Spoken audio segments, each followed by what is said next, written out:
Howdy, ladies and gentlemen. This is Paul, the Redneck Thinker.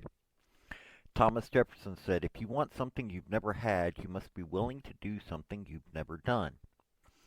Benjamin Franklin said, without continual growth and progress, such words as improvement, achievement, and success have no meaning. Basically, you need to get off your duff, you need to move forward, and you have to work hard to get those things done that will help you move forward. Now, ladies and gentlemen, I am going to continue on with the path that I did yesterday. I like what I did yesterday, so we're going to have a bit of news and we're going to have a bit of education. Uh, for the news, the White House has put out a fact sheet as of yesterday. The fact sheet titled Vice President Harris announces more than $100 million to support American auto workers and small auto supplies. Okay. This is. Okay, for decades, trickle down economics drove manufacturers overseas to expensive, good paying manufacturing jobs that sustained the American middle class. No. What drove it overseas was the unions and their push to raise how much people are paid, not in the way that most people think. What people are paid isn't the primary thing. Pay attention to pensions. Yes, pensions sound good. Pensions just sound so amazing. They are what are pushing the prices up in a lot of industries.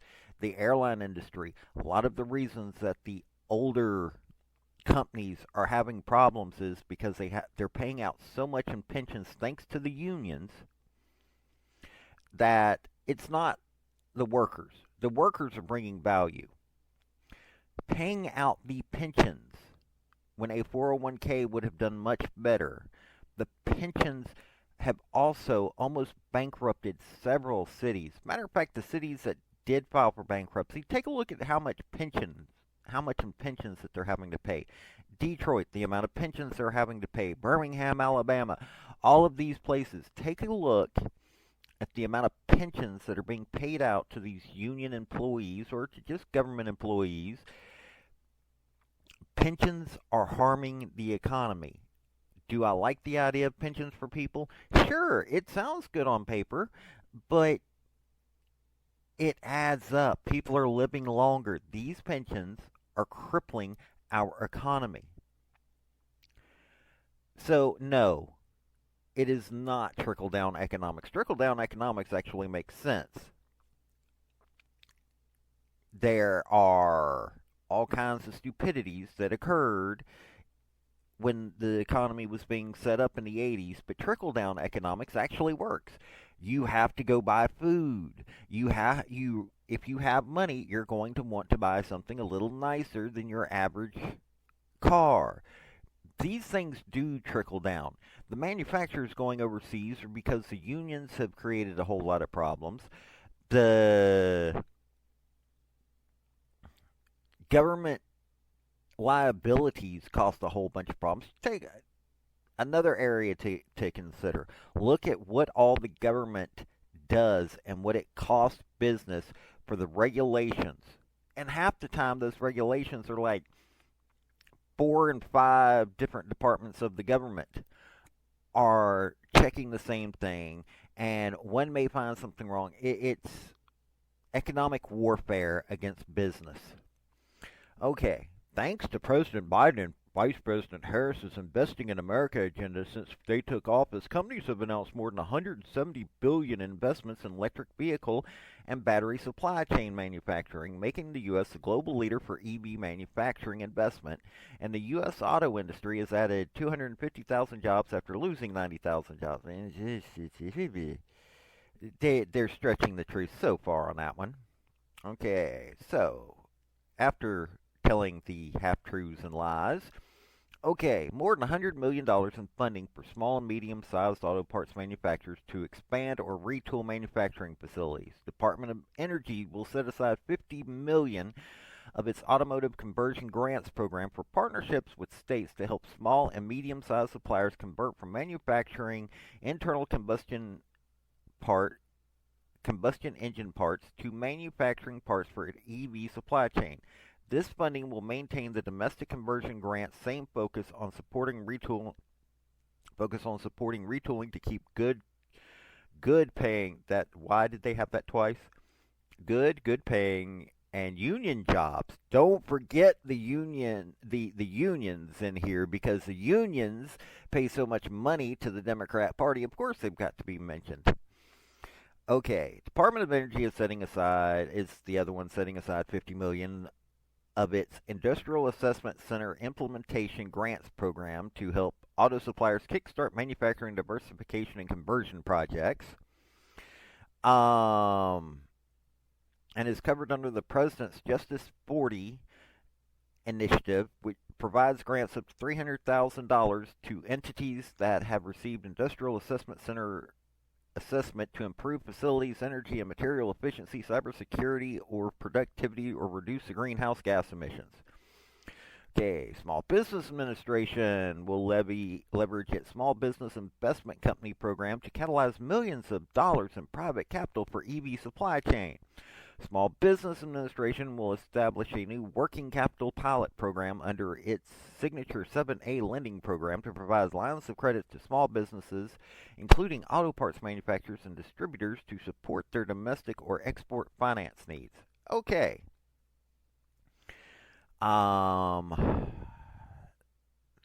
It's basically, the rest of it's just a whole bunch of pie in the sky, not working bull.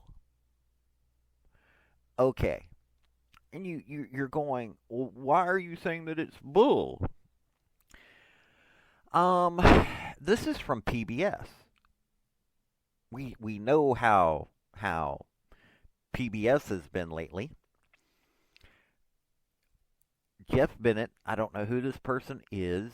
I guess this is the PBS NewsHour person. Last year was a record year for electric vehicles in the U.S., more than 1.2 million sold. That was 50% higher than in 2022.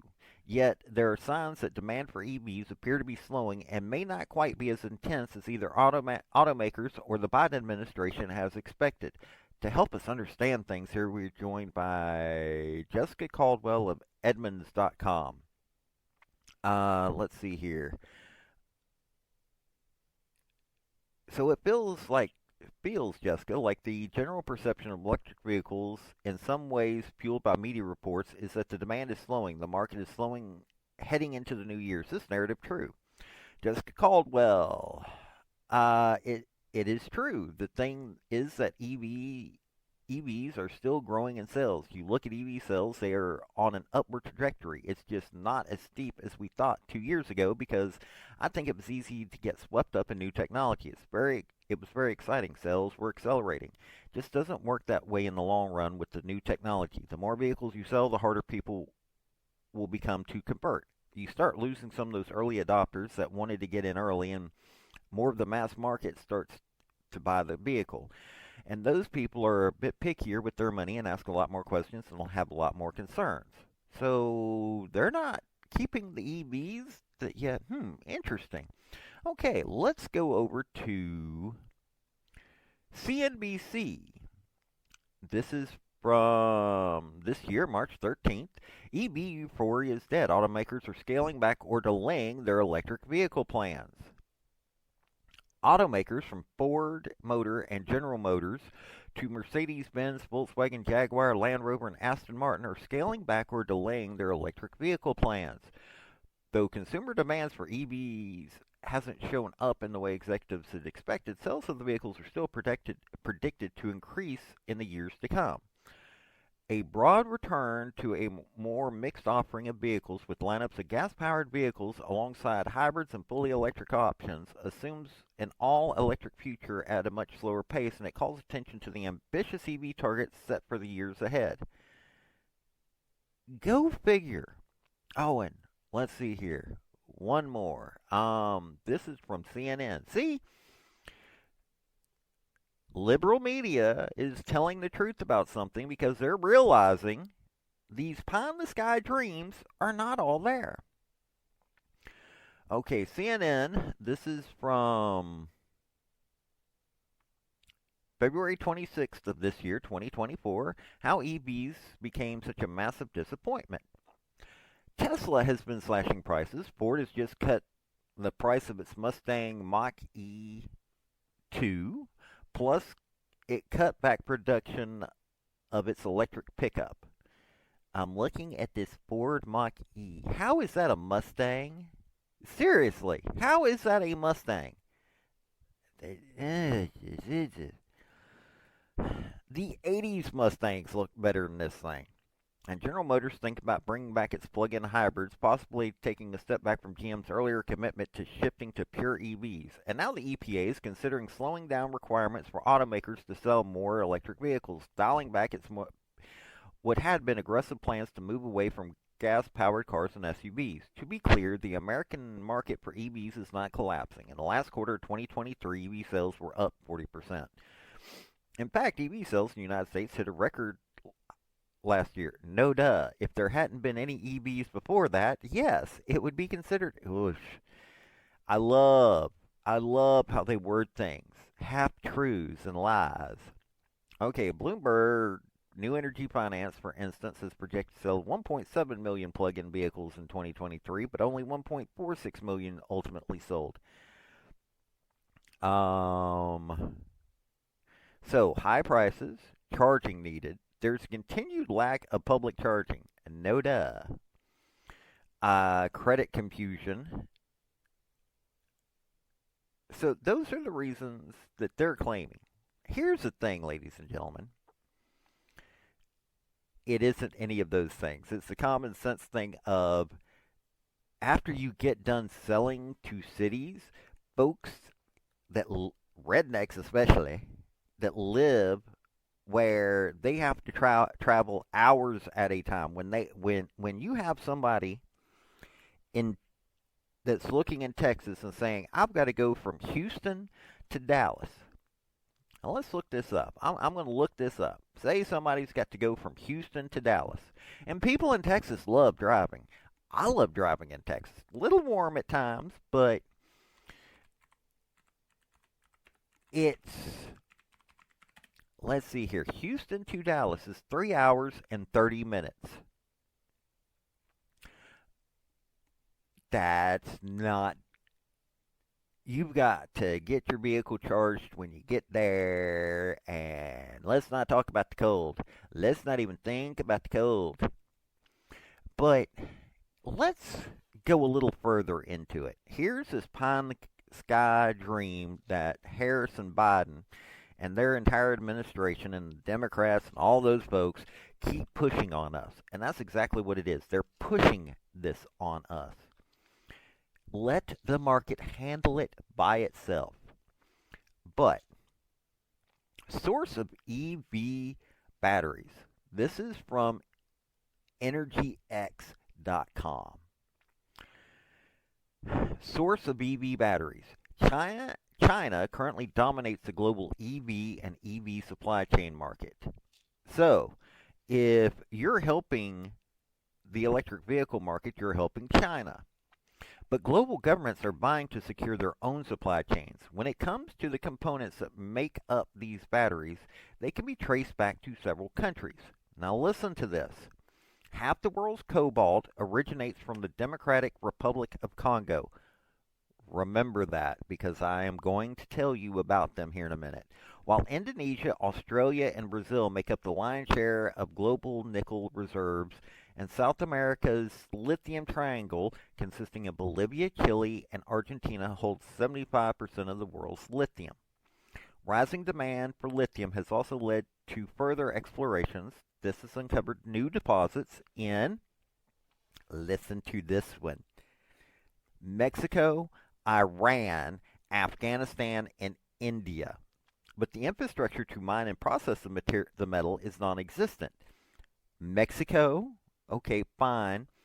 If we can deal with the cartel situation down there, won't be such a big deal. And they're our neighbors. You got to be good neighbors. Iran.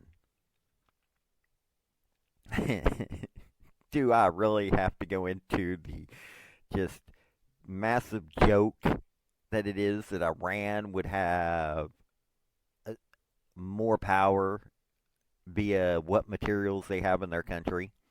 Afghanistan. Oi. Let, and India. Part of BRICS. But at least they're willing to work with us. So you've got Mexico, Iran, Afghanistan, and India. Wow. A 2023 report by Bloomberg highlighted that through its long-term investing in established battery markets and influence in emerging markets in South America and Africa, China could control a third of the world's lithium by 2025.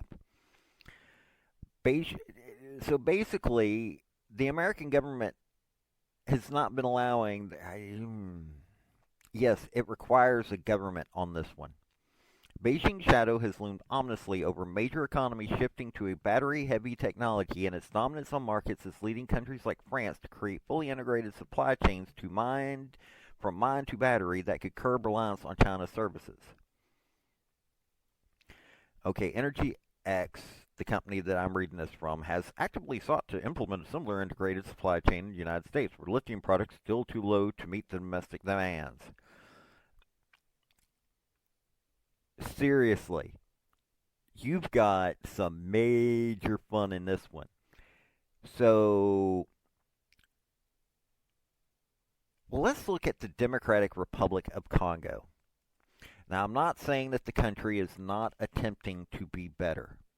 Let's get that started right here and right now. I am not saying that they are not attempting to do better.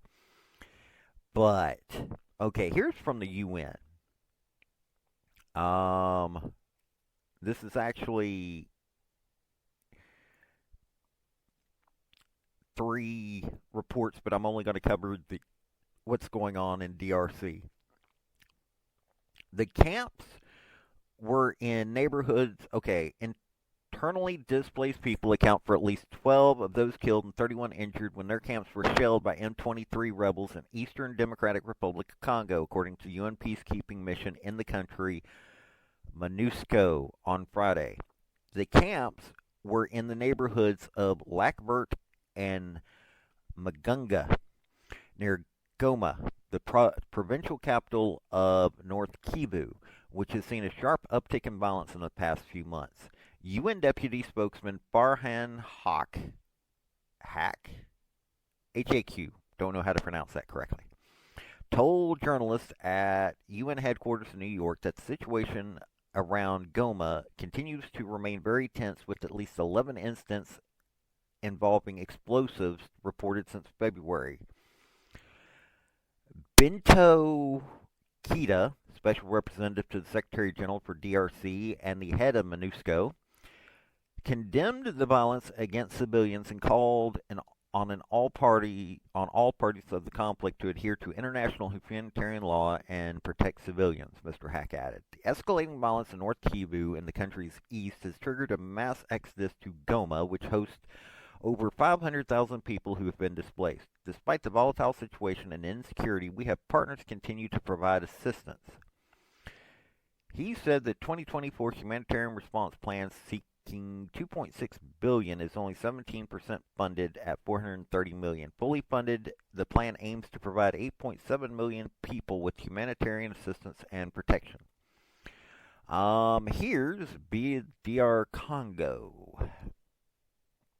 The current president of DRC is Felix Tshisekedi? Tshisekedi. A redneck trying to pronounce names that they should not be trying to pronounce is just not right. Okay, this president won a second term in December 2023 elections, which we condemned, this is BBC, as a sham by several opposition candidates. The president won about 73% of the vote, with his nearest challenger, Moise Katumbi, on 18%, officials said. The election was marred by widespread logistical problems, and it had to be extended to a second day in some parts of the country. About two-thirds of the polling stations opened late, while 30% of voting machines did not work on the first day of voting, according to an observer group. The opposition said the problem were part of a deliberate plan to allow results to be rigged in favor of the president. I became president January 2019 after protracted political wrangling in the wake of a controversial election in December of 2018. He succeeded Joseph Kabila, who had become president when his own father, Laurent, was assassinated in 2001. This president also comes from a political dynasty, as his father, Etienne, was opposition leader and later prime minister under the dictator Mobutu Sese in the 80s and 90s. The Congolese media operate against the backdrop of political power struggles and unrest. Reporters Without Borders say journalists face arrest, threats, and violence. The press carries criticism of the government, and some publications reflect opposition party views. Okay, well, that's normal. Radio is a leading medium there. Okay, so this is an unstable country. This unstable country is where we get half the world's cobalt. And via the Global Center for the Responsibility to Protect. Okay, here's recent developments. Following a request by the Congolese government for an accelerated withdrawal of MONUSCO, the UN Security Council adopted a resolution on 20 December mandating the withdrawal of the mission within 1 year. So these peacekeepers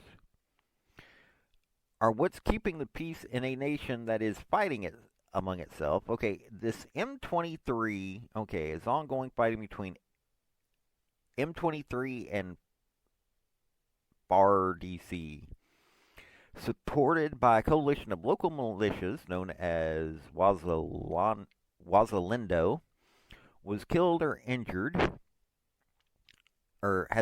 injured dozens and triggered mass displacement. M23 has recaptured lost territory and reportedly perpetrated unlawful killings.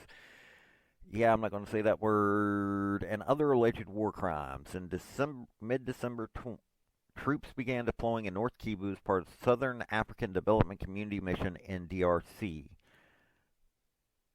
So basically, really, this is a majorly unstable region in which we're getting one of our primary components for batteries.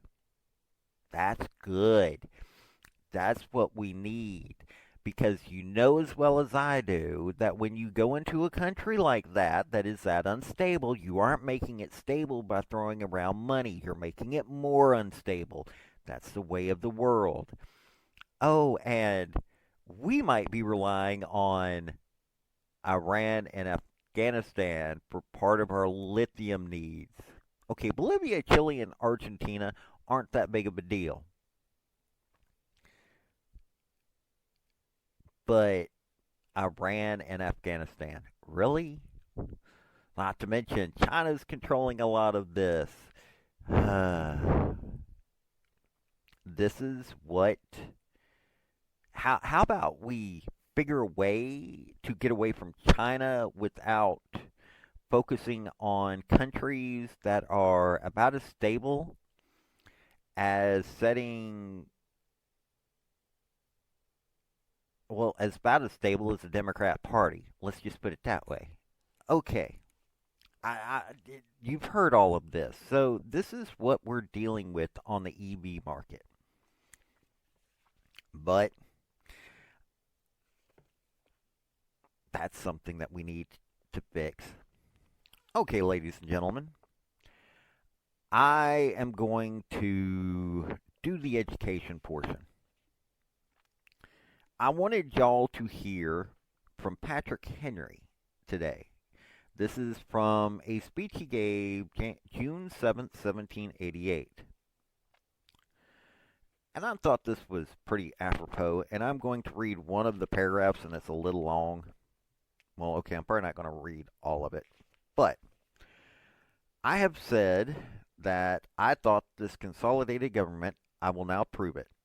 I have said that I thought this this a consolidated government. I will now prove it. Will the great rights of the people be secured by this government? Suppose it should prove oppressive. How can it be altered? Our Bill of Rights declares that a majority of the community hath an undutable, an unalienable, and indefeasible right to reform, alter, or abolish it in such a manner as we shall be judged most conducive to the public weal. I have just proved just a tenth or less of the people of America, a most despicable minority, may prevent this reform or alteration. Suppose the people of Virginia should wish to alter their government. Can a majority of them do it? No, because they are connected with other men, or, in other words, consolidated with other states. When the people of Virginia at a future day shall wish to alter their government, though they should be unanimous in their desire, yet they may be prevented therefrom by a despicable minority at the extremity of the United States. The founders of your Constitution made your government changeable, but the power of changing it is gone from you. Whither is it gone? It is placed in the same hands that hold the rights of 12 other states, and those who hold those rights have right and power to keep them. It is not the particular government of Virginia. One of the leading features of that government is that a majority can alter it when necessary for the public good. The government is not a Virginian, but an American government. It is therefore a consolidated government. The sixth clause of your Bill of Rights tells you that elections of members to serve as representatives of the people in assembly ought to be free, and that all men have sufficient evidence of permanent common interest with and attachment to the community, have the right to suffrage, and cannot be taxed or deprived of their property for public use without their own consent, or that their representatives so elected nor bound by any law to which they have not in like manner assented for the public good. But what does this Constitution say? The clause under consideration gives an unlimited and unbounded power of taxation. Suppose every delegate from Virginia opposes a law laying a tax. What will it avail? They are opposed by a majority. 11 members can destroy their effort. Those people 10 cannot prevent the passing of the most oppressive tax law. So that in our direct opposition to the spirit and express language of your Declaration of Rights, you are taxed not by your own consent, but by the people who have no connection with you. The next clause of the Bill of Rights tells you that all power of suspending a law or the execution of laws by any authority without the consent of the representatives of the people is injurious to their rights and ought not be exercised. This tells us that there can be no suspension of government or laws without our consent. Yet the Constitution can counteract and suspend any of our laws that contravene its oppressive operation, for they have the power of direct taxation, which suspends our Bill of Rights, and it is expressly provided that they can make all laws necessary by carrying their powers into execution, and it is declared paramount to the laws and constitutions of the states. Okay, this is basically Patrick Henry predicting what is happening now. It's not just taxation. It isn't just about the money. We have so many times in this country in recent years in which our rights have been trampled and we can't do anything about it. States' rights was very important for this reason. Okay, yes, there have been states' rights on things like slavery that I will agree. I'm not a fan of slavery in any way, shape, or form. But there are issues going on now, such as what I just read you earlier about them putting good money into bad. They keep pushing this EV thing, and people aren't wanting it. Ooh, they had 1.46 million sales. That's so good. Really? The population of the United States. Let's look this up. What is the current population of the United States. 333.3 million people. So out of that, 1.46 million people bought EVs. Actually, how many of those EVs were bought by companies? So it wasn't people buying them. That's the problem, ladies and gentlemen. We are getting pushed into something that we don't want. And we can't stop it right now because our government is not controlled by the people, it's controlled by a select few. You need to be educated on what can be done. I am not saying that we need to do things by force, but what I am saying is that we need to get the power back. We need to get the power away from these people investing our money into things that aren't worth our money. They're destroying our economy by continuously propping up things that are failures.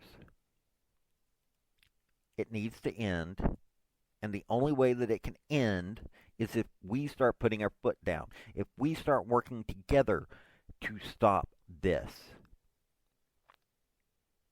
It takes all of us, ladies and gentlemen. It really does. Now, if you listen to me this far, like, comment, subscribe. Yes, I had to do the shilling. And also, all my links are down below in my link tree. So, ladies and gentlemen, I thank you for listening to me. This is Paul, the Redneck Thinker. Have a good day.